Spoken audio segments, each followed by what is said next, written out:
Tout d'abord, l'école d'été est un des programmes phares des programmes d'Afrobaromètre. Et l'objectif de l'école d'été d'Afrobaromètre se forme sous 3 axes, notamment en premier lieu, c'est de renforcer les compétences de nos partenaires nationaux ainsi que des partenaires stratégiques en compétences d'analyse, de visualisation, mais aussi d'interprétation de données de sondage telles qu'Afrobaromètre. En deuxième lieu, c'est vraiment de développer les compétences de nos participants en termes rédactionnels, d'où l'un des résultats de l'école d'été, c'est de rédiger une dépêche d'Afrobaromètre.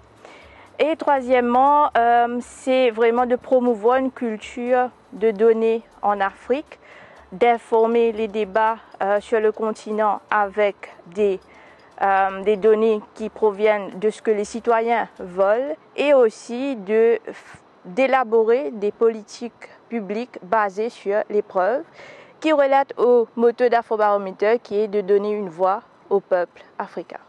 Donc à l'issue de cette formation, les participants devront fournir une dépêche presque finalisée et on attend d'eux qu'ils continuent de s'en servir des compétences qu'ils ont acquises à l'école d'été.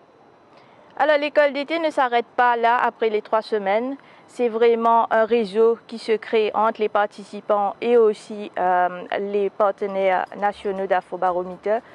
Donc on conseille aux participants de continuer le travail qu'ils ont déjà commencé à l'école d'été, donc d'utiliser les données d'Afrobaromètre, que ce soit dans leur travail de recherche ou pour publier des publications sous la bannière d'Afrobaromètre. Alors l'école d'été, c'est aussi un bon moyen de faire du réseautage. Donc on a des participants de plus de 10 pays africains. Et ce qu'on conseille aussi, c'est de collaborer avec d'autres chercheurs d'autres pays pour écrire des publications par exemple, et de continuer à utiliser les données d'Afrobaromètre, mais aussi d'autres sources de données sur le continent africain.